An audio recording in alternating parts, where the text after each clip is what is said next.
Welcome back, comrades, to the Socialist Rifle Association podcast. This is your host, Faye, and our co-host, Austin. Hi there, everybody. How you doing? So we're going to start off again today with the news, and boy, has there been a lot of news the past couple of weeks. For starters, the big one, the big boy, the one everybody has been waiting for, Bernie Sanders has declared his official campaign for president in the Democratic primaries. Mm-hmm. Lots of big news there. Yeah, I think it's pretty much expected. Just me personally, I was pretty excited to support him previously. I mean, I kind of owe my radicalization as a socialist to his visibility and his running. He's more of a social democrat and stuff, which is, you know, kind of the best that you can get and still be involved in politics in the United States. But I definitely didn't know what a democratic socialist was before he started calling himself one. Absolutely. And, you know, just a heads up, everything that we're going to be talking about on this podcast is our opinion, and these aren't official positions of the SRA. We are a multi-tenancy organization, so different people in the membership and the leadership all have different opinions on electoralism. So we just sort of want to talk about this in the context of our opinion. And absolutely, Bernie Sanders, I think there's a lot that he can be criticized for. He's certainly no Lenin, you know, he's no Mao. He's not going to start the revolution. But I think that overall, Bernie Sanders has probably been one of the most beneficial people to the left of the last 50 years. 100%.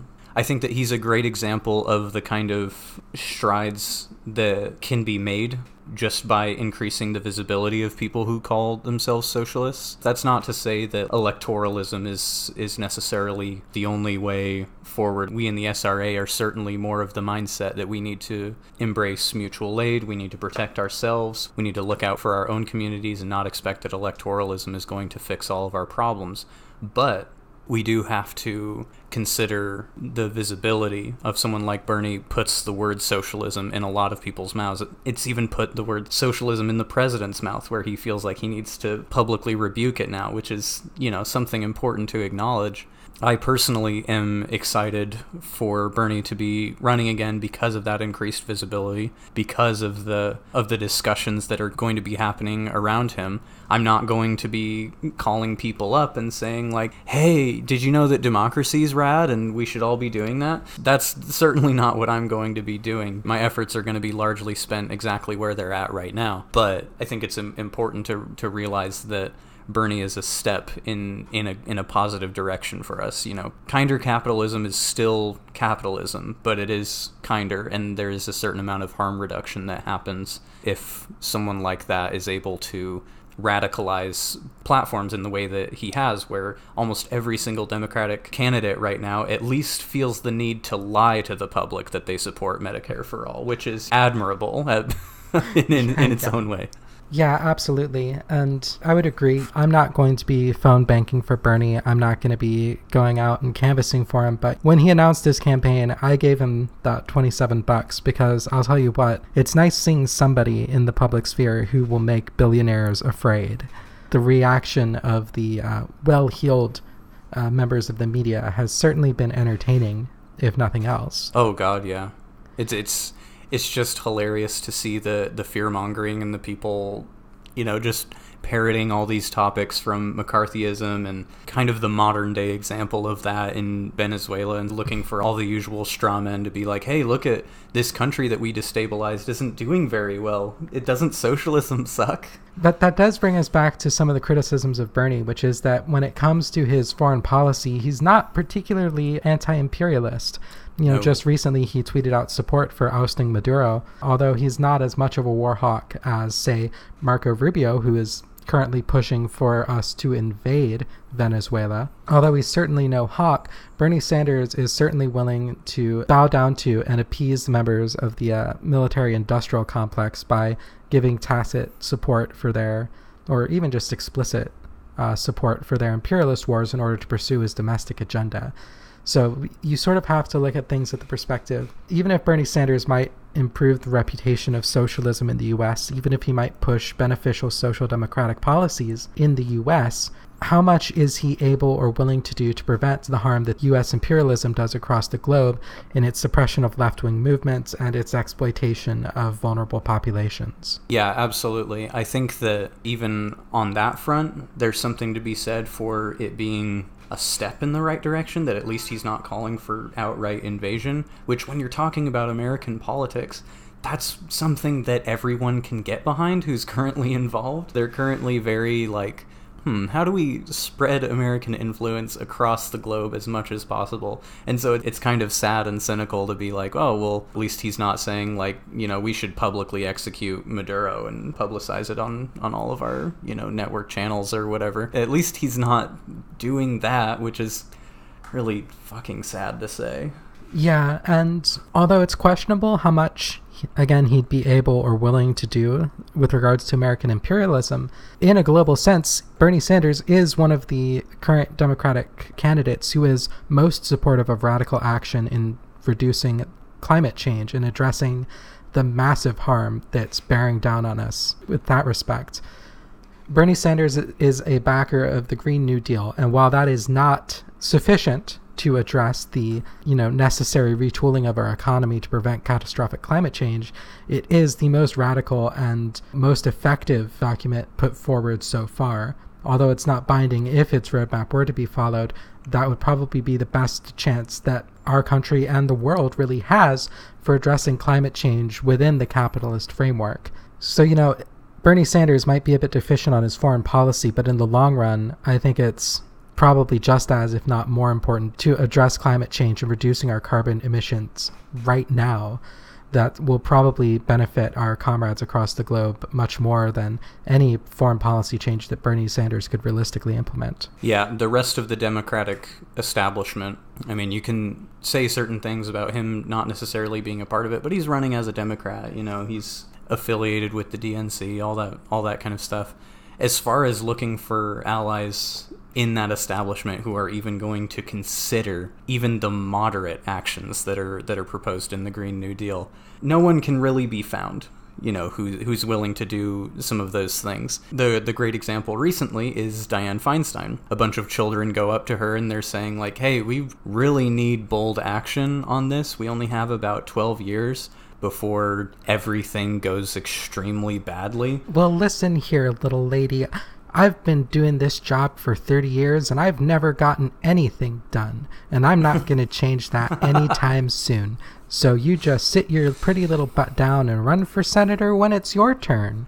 Yeah, that's the thing. She proposes that long game that we have to, really work on moderate proposals. We have to think about what's going to actually pass. And it's so funny because she's providing the perfect fuel and the perfect example of how inept and pathetic our current system is in the face of this kind of danger. She's talking about like, oh, well, we got to think about things that can actually pass. Whereas the children are like, okay, but we got to think about things that will actually save people's lives. We have to do things that actually work. Yeah, we have to do things that will actually be effective. And it's just so funny to see Feinstein just kind of like flail in the face of that. Well, a lot of people voted for me. It's like, yeah, a lot of people are going to die if you keep doing what you're doing. So, just one part of that clip that really amuses me is I think it's a lot less impressive than she thinks it sounds to say that she won a 1 million vote plurality in California. Mm-hmm. Yeah. Mm-hmm. Like if those 12-year-olds knew what plurality meant, they might be a little bit less impressed. Yeah. That's 100% true. I think that this really interesting trend, it ties into a lot of what at least I've been ranting about since I've been on the podcast, as far as like these the tactics of silencing that the liberal establishment uses when they encounter people who are further to the left of them and who propose radical actions. They have this constant rhetorical strategy of proper channels, of manners, of bringing things up in a certain way so that they can actually get done and stuff, and they have no appreciation for the severity of situations or the way that these personal issues affect the way that people talk about them. We have to phrase things in such a way that the opposition will be receptive to them. It's kind of funny when you're talking about global extinction to think about there being another side, or thinking about there being manners when it comes to things like police brutality, when it comes to things like climate change, like what we're up against, when it comes to things like deposing foreign leaders. They talk about it like they're talking about fucking tax policy, something far less severe. They have no appreciation for the gravity of the situation. What it really comes down to is that the civility discourse and the sort of worship of civility and proper channels, to dive into a sort of theoretical sense, it's really a form of like bourgeois ideology, that you have to be able to speak like an upper class person. You need to be able to present your ideas in a format that is acceptable to the ruling class. If you present your ideas in a format that doesn't appease these people's instinctual sense of civility, if you don't appeal to their standards of discourse, then they can write off your argument and disregard it entirely. Even if you're correct, even if your logic is good, even if you have all the facts and resources on your side and you've done all the research and you go to these people, if you don't present your argument in the correct tone, they can dismiss it entirely. And that's exactly what happened with these children talking to Dianne Feinstein. They quoted the IPCC report saying that we have 12 years to prevent a 1.5 degree increase in global temperature. And Feinstein just said, oh, well, that's not going to happen. Yeah, it's not going to happen because you're the person who's blocking it and not backing it. Yeah, not with that attitude. Not with that attitude is anything going to change.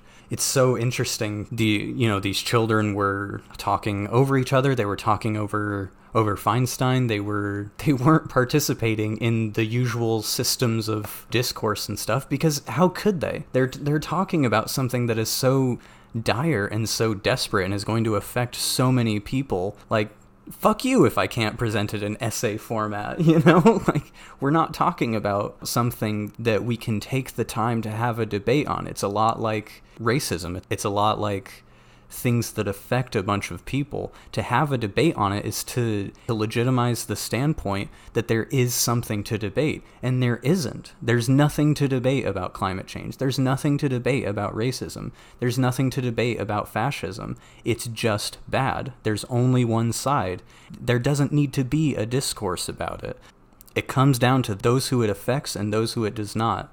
And if the people who it doesn't affect or is not going to affect, if they stop listening, then fuck them. Especially when those people are in positions of power, when they have power that they can use to affect change, when they have these offices, when they have political capital that they can put towards these problems, and they choose not to because it doesn't affect them. Dianne Feinstein is 85 years old and has just been reelected to another term as senator. When her term is up, she's going to be 91 years old. She will never feel the effects of catastrophic climate change because she's going to be fucking dead. She doesn't care about it, and it shows. She doesn't care about the future that her grandchildren will face because her grandchildren are going to inherit her hundreds of millions of dollars. Doesn't help that her husband is a billionaire. Exactly. These people... That's one of the things that you need to keep in mind, is that climate change is primarily going to affect the poor. The well-off, the wealthy, are going to be fine. They're going to move to their little bunkers out in New Zealand and live in underground mansions with servants for the rest of their lives while the rest of us burn alive. Now, that's an exaggeration, but ultimately what it comes down to is that climate change is a form of class war of the wealthy against the poor, of the ruling class versus the working class. Because at the end of the day, they're going to still be mining our labor. They're still going to be taking the value that we create as workers and using our labor to support their lifestyle, even as the world falls apart around us. The standard of living of the average person, especially in the global south, is going to drastically worsen over the coming decades as climate change begins to have more and more severe effects. And it's not going to have nearly the same effect on the rich. So the rich don't care. The elderly don't care. The business owners and billionaires don't care because it's literally not going to affect them. And these are the people who have the power, who have the ability that they could make a change, and they choose not to because it doesn't benefit them. In fact, they'll probably be better off if climate change does happen.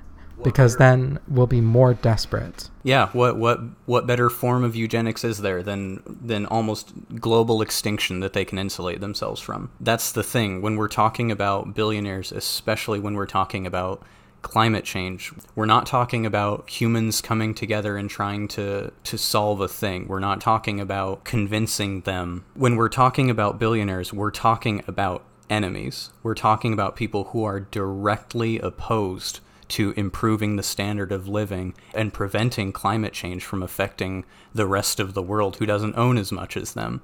They're not interested in fixing the planet. They can build insane homes on the water, they can they can live in air-conditioned environments. They can live in bunkers. They're counting on their amount of wealth and resources insulating them from any of these consequences. So when we're talking about billionaires, we're talking about people who are relying on our extinction for their own continuing social status. That's why we need to not be thinking about what are some moderate solutions. What's going to pass the Senate? Abolish the Senate.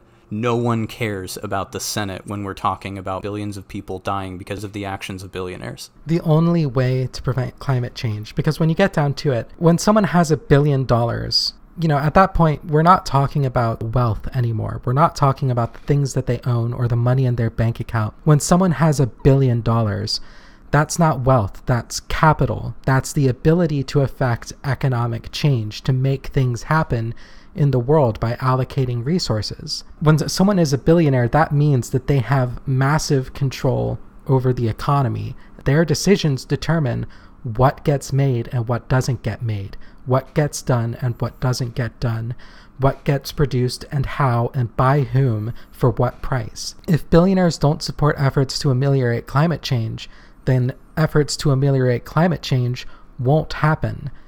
Even if we do get Bernie Sanders or someone else who actually cares about addressing global warming, even if we get them in power, they'll only be able to allocate government resources to solving those problems. And the government is very much constrained in what it can do and what money it can raise and how it can spend it. Ultimately, the billionaires are the people who have the ability to combat climate change, and they will not do it. They will not, under no circumstances, will they actually do anything to address climate change unless it can increase their capital further. So it doesn't matter who we elect. It doesn't matter what party is in office. It doesn't matter, really even doesn't matter whether or not Bernie Sanders is elected and whether or not the Green New Deal gets through Congress. It doesn't matter because ultimately at the end of the day, the wealthy control our economy and they aren't going to address the problem. And that's why the only way to prevent catastrophic climate change is to have a revolution. The issue is that there's not enough time for that either. America is not going to become a socialist country in 12 years. The revolution is not going to happen in 12 years. And even if it did, it would take longer than that to restructure the economy, especially in the wake of all the chaos that a revolution entails. It would take even longer to restructure our economy to reduce carbon emissions that we will almost certainly see a 1.5 degrees Celsius increase no matter what happens. In all that condescending rant, Feinstein did get one thing correct. We are not going to reduce carbon emissions and prevent catastrophic climate change in the next 10 years. It's not going to happen. We are going to see that cataclysmic change. We're going to see that catastrophe occur, and there's nothing that we can do, even as radicals, to stop it in time. So therefore, any serious leftist radical needs to take into account that climate change and a 1.5 degree Celsius increase and likely more is inevitable because of capitalism. And so when you talk about your revolutionary theory, when you talk about your socialist society of the future, you need to take that into account, that this will happen, and we need to plan around it. I suppose on this, I'm only slightly more optimistic. I do think that it is possible. I think that putting socialism in enough people's mouths, getting enough people thinking about it, educating the proletariat, educating the people who need to be educated about what rights we could have and what rights we should have, I do think that we could accomplish some pretty radical things.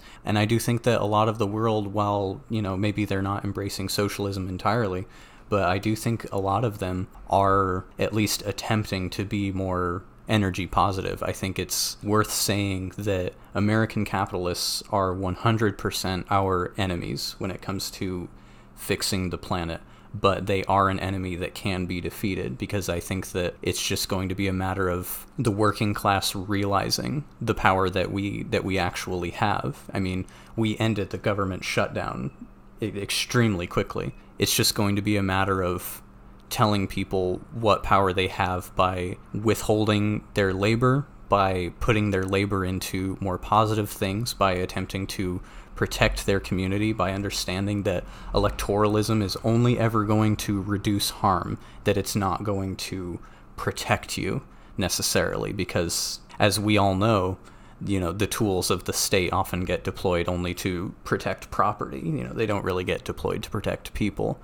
And so, I don't know, I feel like we could accomplish some good things. I feel like we could accomplish some pretty radical things in that amount of time, but it's going to require drastic action. Obviously, I agree with Faye that we should plan for the worst, hope for the best, plan for the worst. And that's something that I think a lot of people in the SRA can get behind.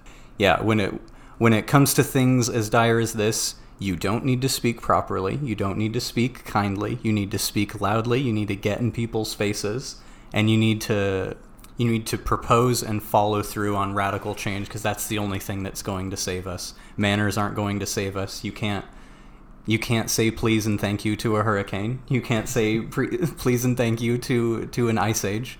You can't debate your way out of global climate change. No, we have to be bold. We have to be radical. And we can't accept someone who is going to be moderate about this, because time is not a luxury that we have anymore. Classism is only feeding into the bourgeois bet that they're going to survive climate change and we aren't. Absolutely. And I'm always a bit of a pessimist on these things. I wouldn't be a socialist if I didn't believe that the workers have the power to overthrow the ruling class and to abolish capitalism. The ability of working class people to shut down an economy by withholding their labor, going on a general strike, staging a revolution, whatever it takes. I think that the working class is extremely powerful. I'm just worried that we don't have time. Marx had time. Lenin had time. Rosa Luxemburg had time. Mao had time. We don't. Yeah. So I 100% agree with that, because we haven't really faced this issue before as a people. As in our civilization, we have not yet been faced. Well, no, I suppose that we have, in the 80s with everyone threatening to nuke each other and, all of that good stuff. True. And going back to the sort of pre-revolutionary, World War I sort of era, there was worries about the Malthusian crisis, that people wouldn't be able to grow enough food to feed everyone. And that ended up being solved by a German chemical weapons scientist accidentally discovered that you can create fertilizers from the air by using electric power, and thereby prevented the crisis that Lenin and Luxemburg and others of that era were concerned about. But in so doing, the same technology that allowed people to avoid the Malthusian crisis of not being able to grow enough food also increased carbon emissions, contributing to our current problem. And I don't think that we can count on a moonshot technological breakthrough to solve climate change, whether that's cold fusion or, throwing up a big umbrella between the earth and the sun. I don't think that's going to save us. I don't think we can rely on that. So I believe we do need to plan for the damage that's going to be caused to our planet in the next several decades. And yeah, it's a tough position to be in, because we simultaneously have to plan for some amount of radical change. We have to plan and put our efforts into strengthening our communities, strengthening the working class, educating them, and putting power in their hands as much as possible, while also understanding that we have some serious roadblocks ahead of us. Our police are militarized. The billionaires own an incredible, incomprehensible amount of power and wealth in our country. We have to simultaneously plan to overthrow them while also planning on saving ourselves from the consequences of their actions. It's not an easy position to be in. I'm certainly stressed out a good chunk of the time. Yeah, we really have our work cut out for us. So I think I think that that's a good summary of where I stand on Bernie, where I stand on Feinstein, where I stand on billionaires in general. Hope for the best, plan for the worst, because they are certainly doing their best to bring the worst to our doorstep. Absolutely.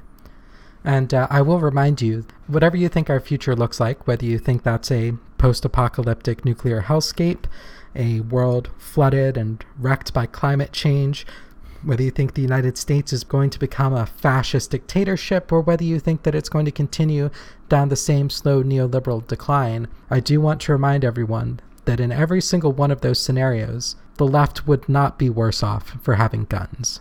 No, sir. So in light of all this depressing news, as gun owners who are affected by the state of the world and how that affects our mental health, let's say that I don't like some of the thoughts that I'm having as a gun owner who's suffering from mental health issues. What should I do in that situation? So it's absolutely something that leftists and gun owners need to be aware of, that the biggest cause of death by firearm is suicide in the United States. In the US, there are typically between 8,000 and 10,000 suicides committed with a firearm every year. And many of the vulnerable communities that the SRA tries to reach out to, and that we advocate for these communities to be armed, many of these communities suffer from even higher rates of suicide than the general public. You know, poor people, transgender people especially, who are unable to transition. These people often have need of firearms for self-defense or for community defense. But then we also run the issue of, do people who are suffering from depression and other mental health issues who might be at risk of suicide, should we really be introducing firearms into these people's homes? And I want to say that right off the bat, if you have a history of suicidal thoughts or suicide attempts, if you are worried that if you get a gun that you might commit suicide, you should not get a gun. You know, we talk a lot about the necessity of the working class being armed, but that doesn't mean that every working class person needs to be armed. If you don't feel that you can be safe as a firearms owner, then don't own a firearm. If you own one and you have frequent suicidal thoughts, please get rid of it. Because if you do have those thoughts, having a gun in the house will increase the likelihood that you will use it on yourself in a moment of acute distress. And suicide by firearm is more likely to be lethal than many other forms of suicide methods. So this is something that you need to be aware of. If you have a history of this, don't buy a gun. However, there are many people who don't deal with chronic suicidal thoughts, who can safely own a firearm without worrying. However, sometimes bad shit happens. People lose a job, there's a bad breakup, people go through a rough period, and during those periods of situational depression, people who own a gun and are ordinarily fine might start having suicidal thoughts. And in that case, as a community, we need to think of ways that we can address this so that we can deal with those acute issues without necessarily having to consider giving up gun ownership entirely when we own guns for self-defense or for community defense. So one thing that I advocate, that I think that people need to be more aware of, that this is an option. If you own a gun and you start having suicidal thoughts, and it's something temporary that will pass, you just can't have a gun in the house right at that moment.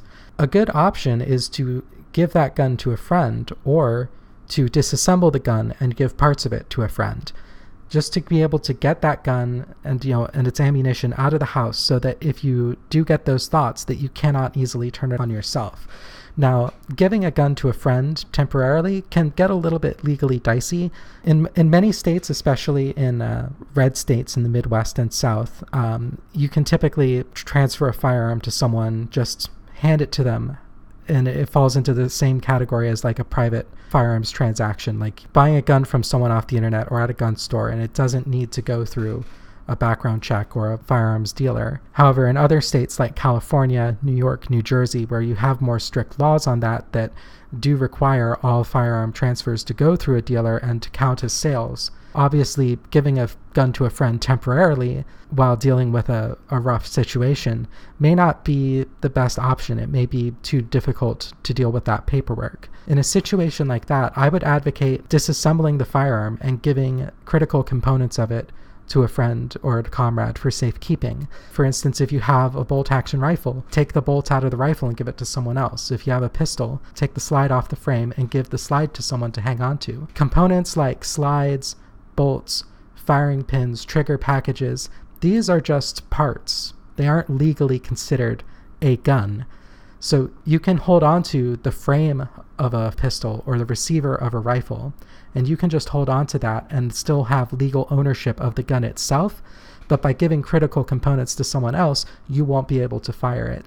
And you'll remove the risk of turning that weapon on yourself when you may have temporary suicidal thoughts. So I think that's an option that a lot of people need to be more aware of, that, if you are a gun owner and things are getting rough, just remove the ability to use it. Just get it out of there, or get the bolt out of there. And when you're better off, when you're not having those thoughts anymore, when you're back on your feet and you're stable, then you can take it back and everything's like it was before. I would also like to add that this applies to people other than yourself. If you have a family member or someone who lives in your home who may be at risk for suicide, if there's any deficiency in your ability to secure your firearm, if you don't have that thing under lock and key and have that key on your person at all times, then you should do the same thing and deactivate those guns, make them unavailable, so that someone else can't gain access to your weapons and turn them on themselves or others when they're going through a mental health crisis. So your responsibility extends beyond yourself. It extends to anyone who could get access to your guns. If that's a concern, then you need to address it. Yeah, we are 100% about responsible gun ownership, and part of being a responsible gun owner is considering the headspace that you're in, considering the headspace that other people are in, that the people involved in your life are in, and the kind of power that having a gun gives you. We're not talking about just your average recreational tool, we're talking about something that's designed for a purpose, and part of that responsibility is safely storing it, and also safely dealing with your own mental health and dealing with the mental health of other people. We have to approach it from a non-judgmental lens and talk about things as troubling as the amount of people who commit suicide every year in the United States with guns. We aren't doing anybody any favors by not talking about it. Absolutely, and I really despise conservatives who try to downplay this or say that it isn't an issue. I think it's really cynical the way a lot of politicians approach this, and just sort of try to downplay suicide as not a big deal. It is a big deal, especially for many of the communities that are most vulnerable and most in need of protection. Absolutely. If there's a danger, there's no harm in removing the firearm from your home temporarily. I think it's also important for people to be able to have someone in their life that they can turn to and speak to about this when they are going through a tough situation. Our capitalist society is so isolating and so alienating. It divides us from each other, and it makes people afraid to speak personally to each other about their problems. We should strive to create a culture in leftist spaces where people can talk to others to help them get through these troubles. By the same token, we can't expect everyone to always be there to be someone's therapist or to be the shoulder someone cries on, because helping someone deal with their emotions is emotional labor. And so you do need to be aware not everyone can fulfill that role all the time. So it's important to build large communities, strong communities, where there are enough people involved that there is someone that you can turn to without necessarily putting all of the burden on one person, because that can exacerbate the situation just as much. Yeah, when we're talking about strong communities, we're talking about communities in which people ask each other how they're doing, they pay attention to their feelings, they validate those feelings, and also that they recognize the limitations that one person who's not a mental health professional can provide. It's one thing to provide someone shoulder to cry on, which is extremely important, but also bear in mind that certain people who are members of the community are literally trained to handle situations like this. And so there's no harm in encouraging someone to seek out a counselor, to seek out, a mental health professional that they can talk to. A strong community is a mentally healthy community, and I think that that's something that we all need to be paying very close attention to. All right, so we're going to break for intermission. When we come back, we're going to have an interview with SRA member Oso. He's going to speak with us about his experiences as a Jewish person living in the South, as well as his experience being one of the key people in the SRA's hurricane relief operations for Hurricanes Florence and Michael last year. He has a lot of really interesting stories to share with us, so look forward to that after the break. In the meantime, please listen to this cover, which I recorded, of a classic folk song called Black Powder and Alcohol by Leslie Fish, former head of the IWW House Band.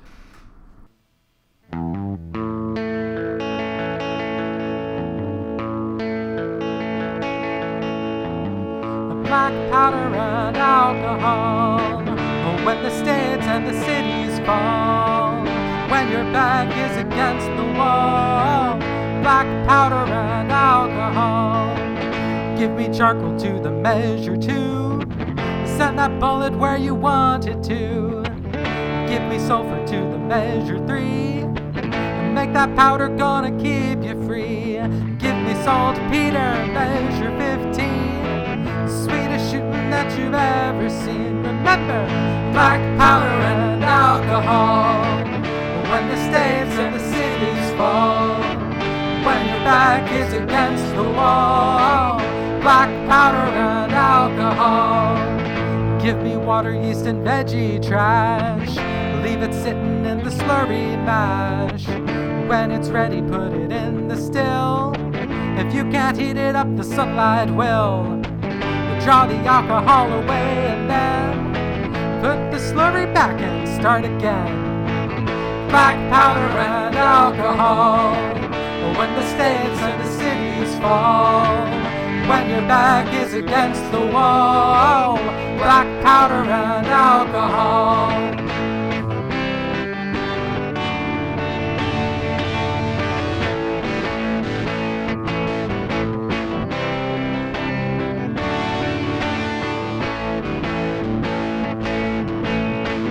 Booze will clean your cuts or run your car. You can make it anywhere you are. Black powder in your cartridge shell will send the fascists running clean to hell. You can make them if you just know how. So, kids, remember what I'm teaching you now. Well, do ya? Black powder and alcohol. When the states and the cities fall, when your back is against the wall, black powder and alcohol. Why the hell wait for him to fall?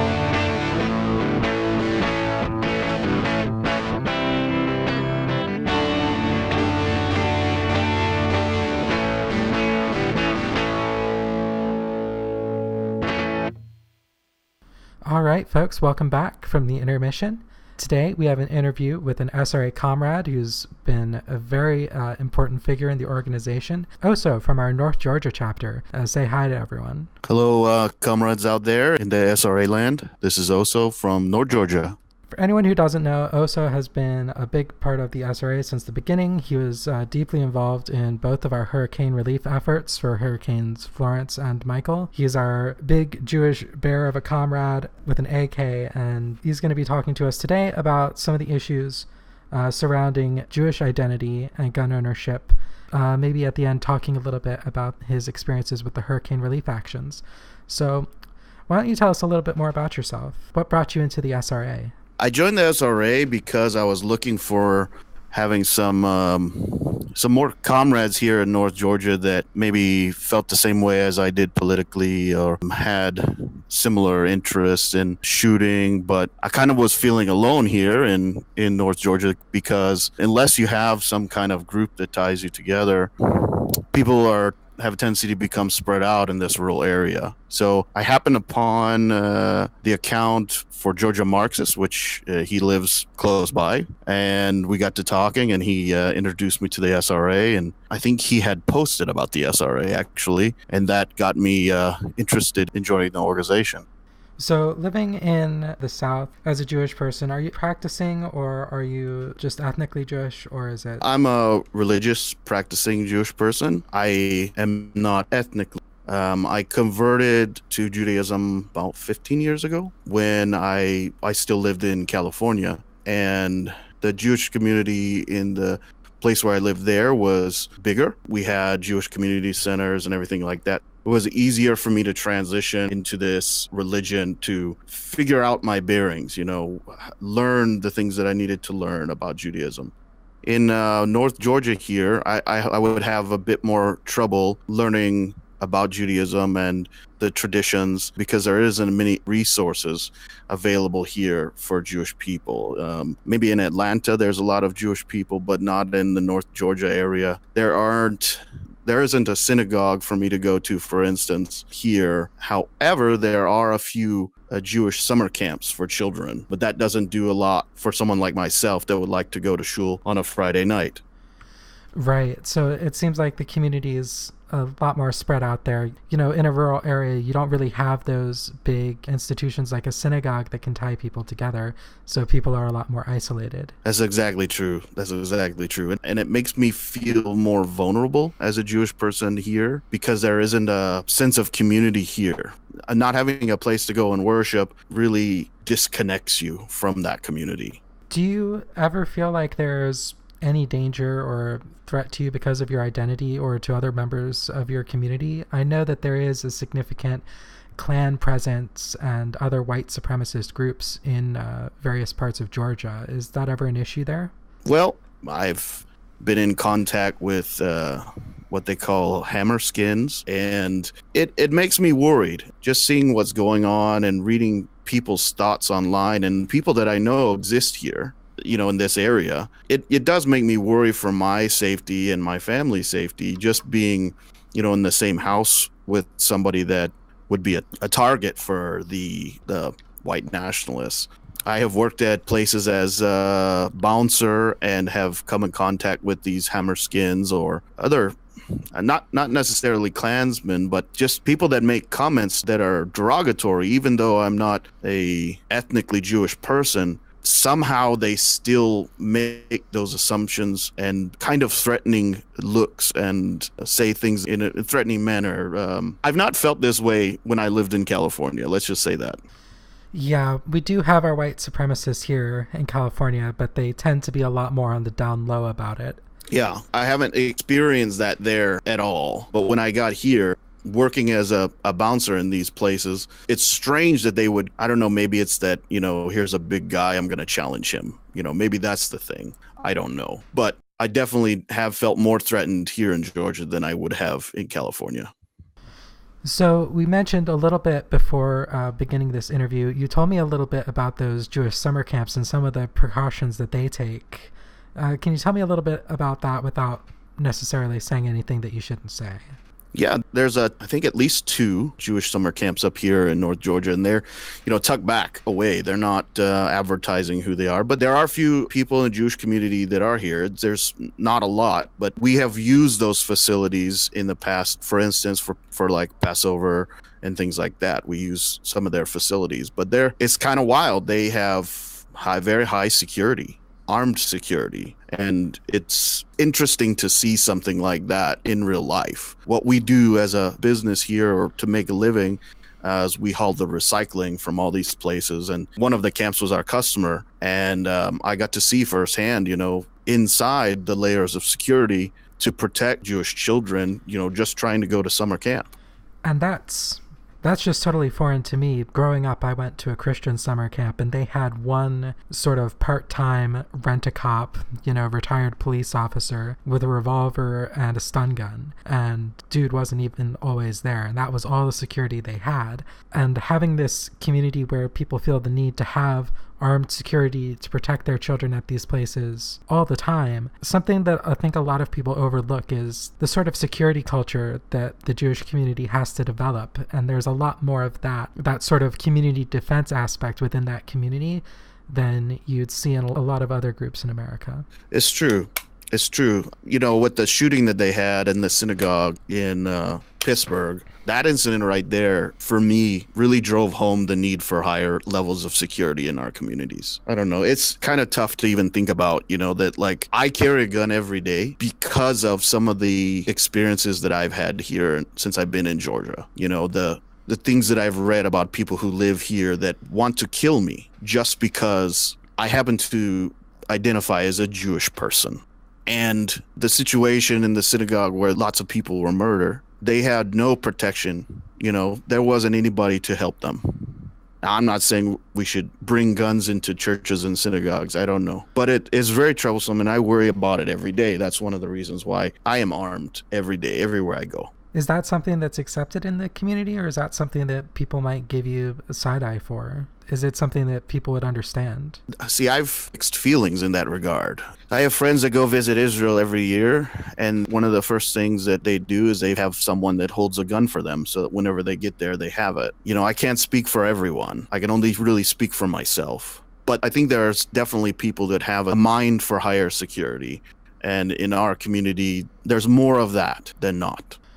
How do you feel about the relationship between socialists and the Jewish community? Is there any way that groups like the SRA can better serve those communities, both in helping with, self-defense and armed community defense, but also in terms of solidarity actions to help when needed? Because I know there is a bit of friction, especially with the disagreements between the left and many, not all, but many Jewish people with regards to Israel. Is there anything that we can do to show solidarity with these groups, even if we have disagreements on politics? That's a tough question. I mean, the only thing I can say is that we need a show of solidarity would be to open our arms up to the Jewish community and just say, if you need help learning about self-defense, you want to know how to operate a gun, what's the safest way to protect your family and protect your congregation, and we'll be here, to help you with every question or step that you may need answered.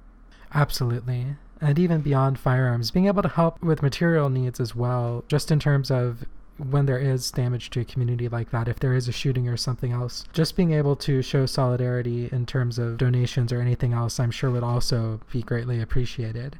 Oh, yeah, of course. Always, material support. Maybe kind of along the lines of what we do with the mutual aid for the hurricanes. If an incident like that happens, show up with a shoulder to cry on, maybe some hot food or something like that, just to help the mourning process. Absolutely. Though obviously we also shouldn't go where we aren't wanted, especially as a gun organization. We always have to be mindful of that. So it should be approached in the sense of, if we're wanted there, what can we do to help? That will really come down to a specific circumstance. But for the most part, I guess we just have to be there and be available for education, training, and solidarity when needed. Exactly.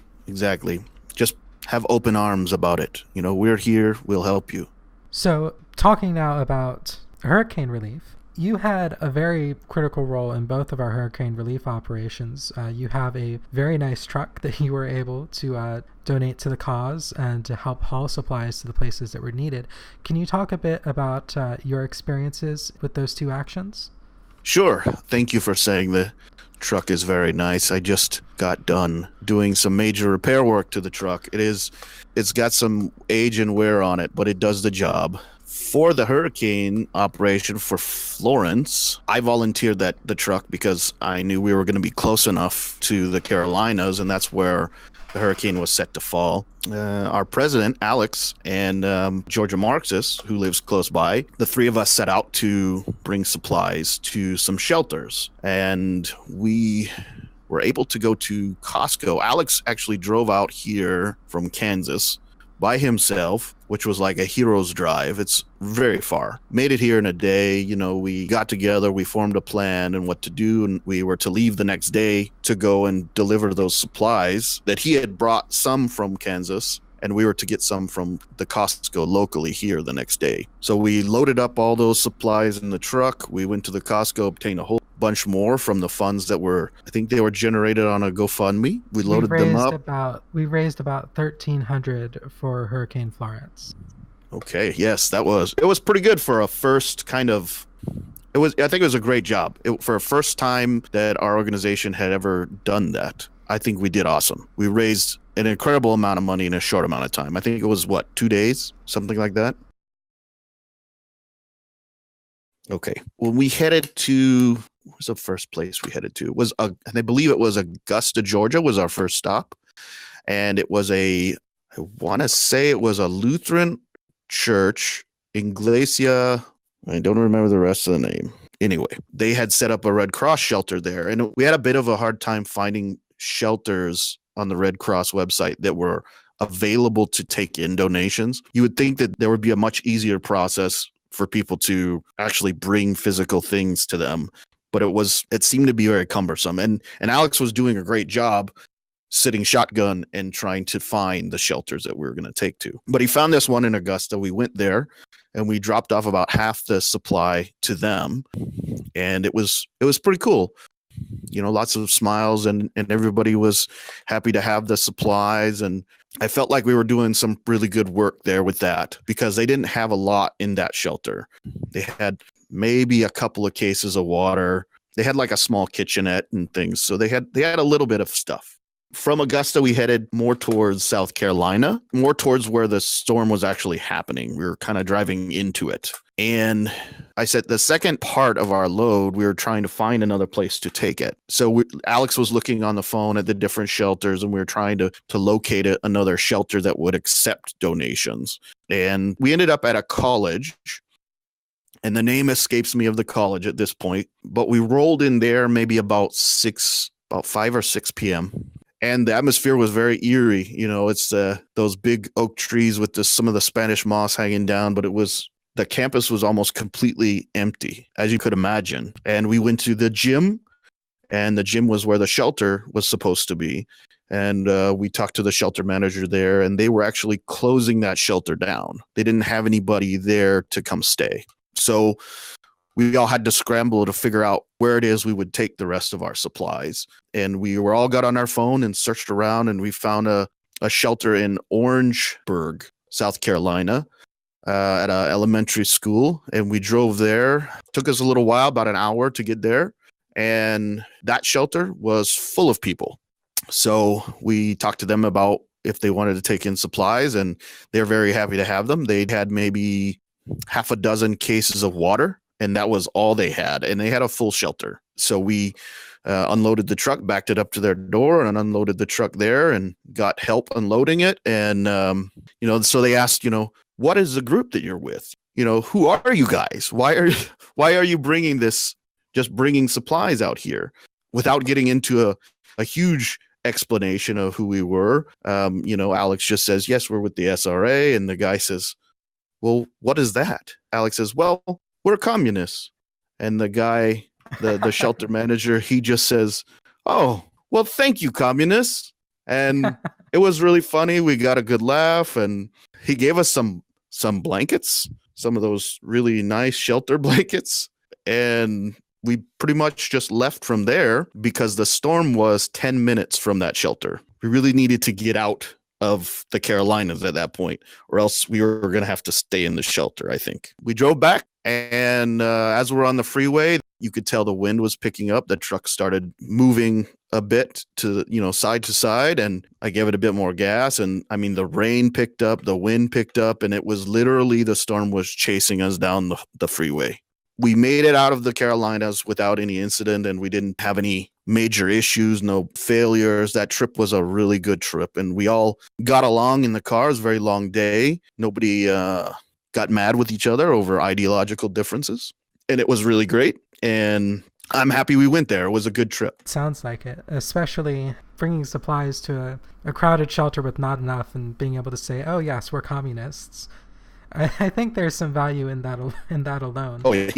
He was surprised. His eyes got a little bit wide, but, he was a gentleman from Georgia over there in the Carolinas helping out. Absolutely. And, it's all sorts of folks that help out. And I'm glad that we were able to go out there and, give a little bit of aid where we could. But Florence was sort of the smaller of our two relief efforts. In a way, the larger effort was for Hurricane Michael. So with Hurricane Florence, it was a very slow-moving storm out over the Atlantic.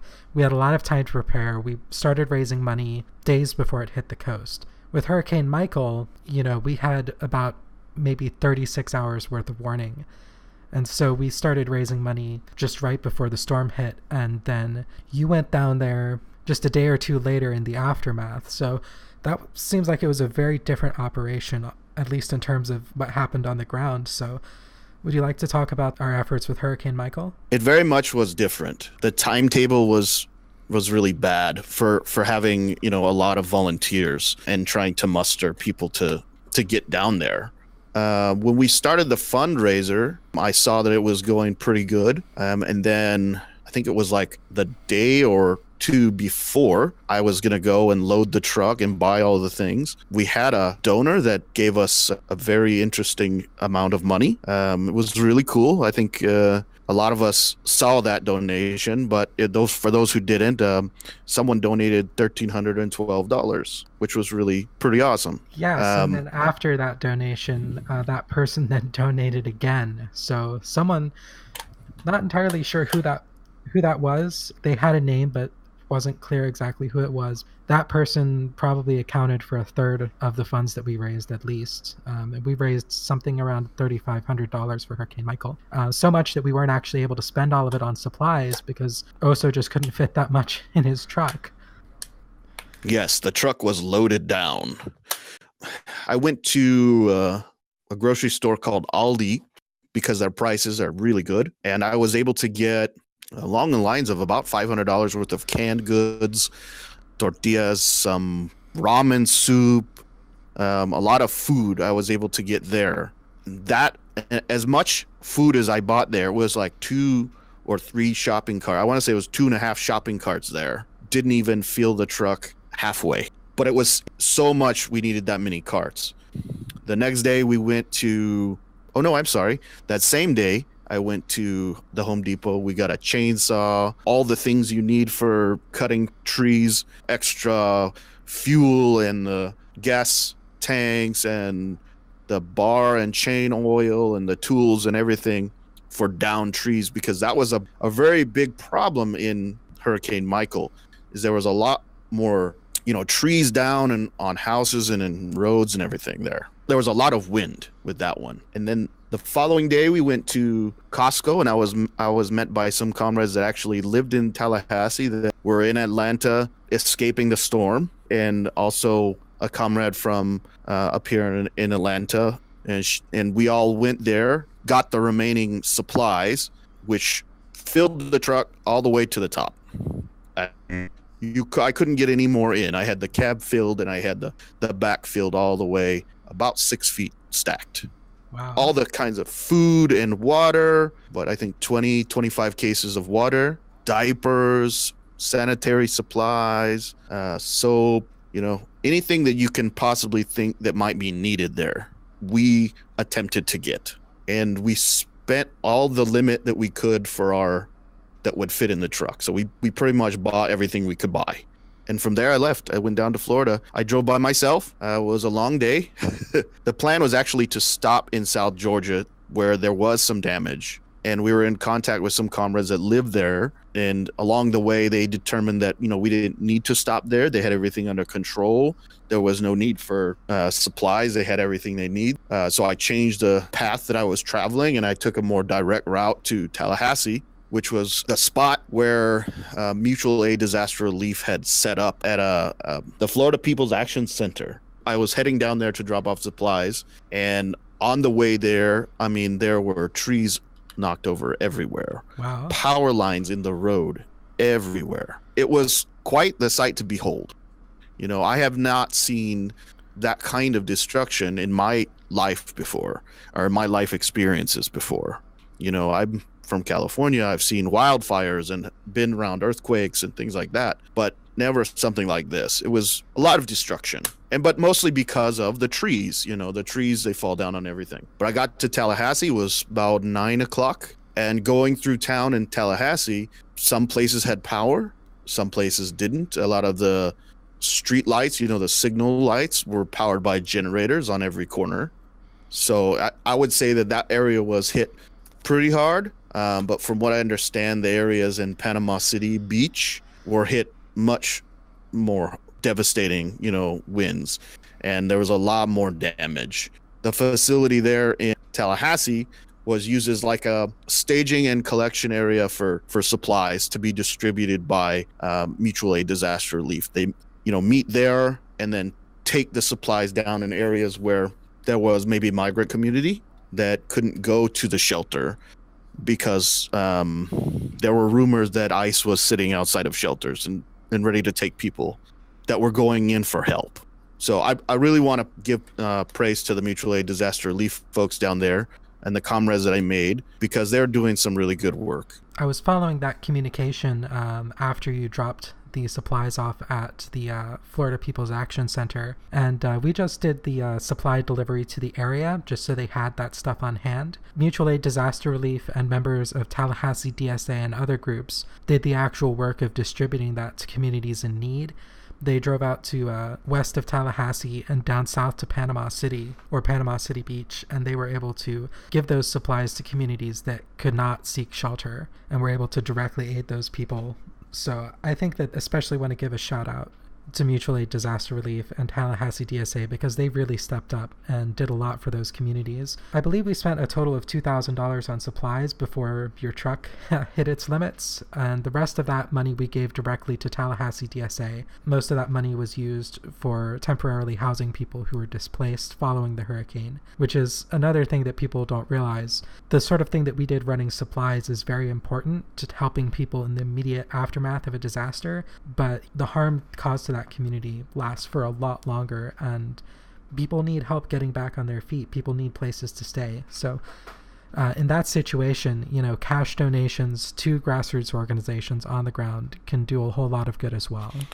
Yeah, I agree. I was kind of glad we had some money left over for something like that, because that can get applied directly to the needs there that they had, instead of kind of a generalized material support. They can have, they can take that $500 or $1,000 and rent a space or what they need specifically, instead of us trying to impose, well, what do we think you need? Absolutely, because it sounds like our supplies were very much needed at that time, but the needs of people in a disaster situation go so much further beyond that.